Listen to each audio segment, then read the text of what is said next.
சில நிகழ்வுகள் வரலாறு அல்ல, அவை இறை அருளின் வெளிப்பாடு. பாண்டிய நாட்டில் ஒரு நாள் சமயம் எது உயர்ந்தது என்று தீர்மானிக்க ஒரு வாதம் நடந்தது. வாதத்தின் தொடக்கம் அது சாதாரண வாதமல்ல, அனல் வாதம்.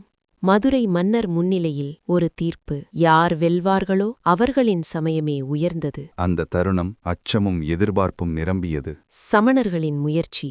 முதலில் சமணர்கள் தங்கள் சமயக் கருத்துக்களை ஒரு ஏட்டில் எழுதினர். அதை தீயிலிட்டனர். அந்த ஏடு எரிந்தது, சாம்பலாயிற்று. அந்த தீ சத்தியத்தை சோதித்தது. இப்போது சிறு வயதிலேயே ஞான ஒளியாக விளங்கிய திருஞான சம்பந்தர் அவர்களின் தருணம். அவர் திருமுறை ஏட்டில் கயிறு சார்த்தி பார்த்தார். அதில் ஒரு பதிகம் வந்தது. அது போகமார்த்த பூன்முலையாள் என்று தொடங்கும் திருநள்ளாறு தலப்பதிகம். அற்புதம்! சம்பந்தர் அந்த பதிகத்தை அன்போடு எடுத்தார். அதை தீயில் இட்டார். என்ன நடந்தது? அந்த ஏடு எரியவில்லை. அது பச்சையாகவே இருந்தது. அது சாதாரண ஏடு அல்ல, அது இறை அருளின் சாட்சி. அந்த நாளிலிருந்து அந்த பதிகம் பச்சை பதிகம் என்று அழைக்கப்பட்டது. இது நிகழ்ந்தது திருநள்ளாரின் அருளால், அங்கு அருள் புரியும் தர்பராணீஸ்வரர் பெருமானின் திருவுளத்தால். அவரோடு அழகிய அம்மையாக அருள்புரியும் பிராணம்பிகை. சமணர்கள் அந்த வாதத்தில் தோற்றனர். மதுரை மன்னன் அந்த அற்புதத்தைக் கண்டு சைவ சமயத்தை ஏற்றார். அந்த நாள் ஒரு மாற்றத்தின் தொடக்கம். சைவத்தின் எழுச்சி. அந்த ஒரு பதிகம் பாண்டிய நாட்டில் சைவம் மீண்டும் தழைக்க காரணமானது. ஒரு பாடல், ஒரு நம்பிக்கை, ஒரு இறை அரும். இன்றும் இந்த பச்சை பதிகத்தை பக்தியுடன் நினைக்கும் அனைவருக்கும் இறை அருள் நிச்சயம். திருநள்ளாறு அருள் நிலம். ஓம் நம சிவாய. ஓம் நம சிவாய. போகமார்த்த பூன்முலையாள் தன்னோடும் பொன்னகலம், பாகமார்த்த பைங்கண் வெள்ளேற்று அண்ணல் பரமேட்டி, ஆகமார்த்த தோளுடையன் கோவண ஆடையின் மேல், நாகமார்த்த நம்பெருமான் மேயது நல்லாரே. தோடுடைய காதுடையன் தோல்டையன் தொலையா, தீடுடைய போர்விடையன் பெண்ணும் ஓர்பாலுடையன், ஏடுடைய மேலுலகோடு ஏழ்கடலும் சூழ்ந்த நாடுடைய நம்பெருமான் மேயது நல்லாரே.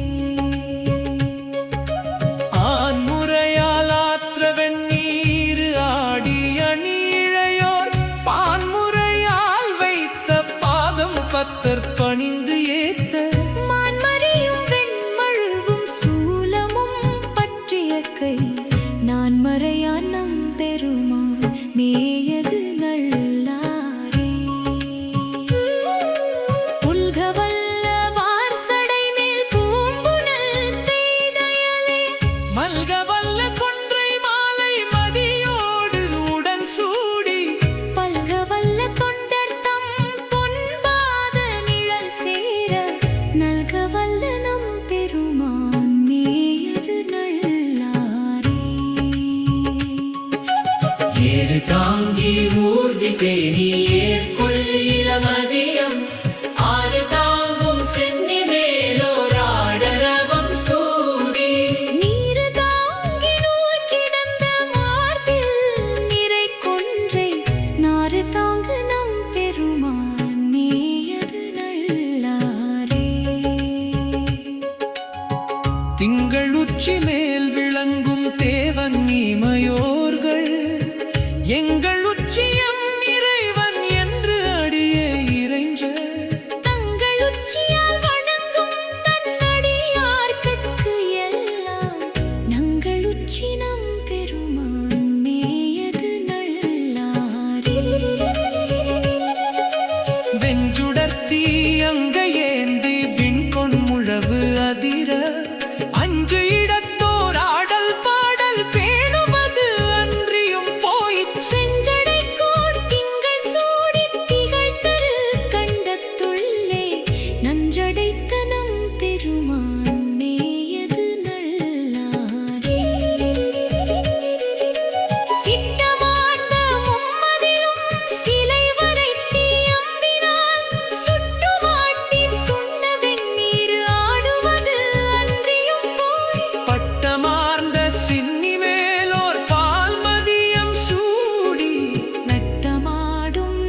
பூவன்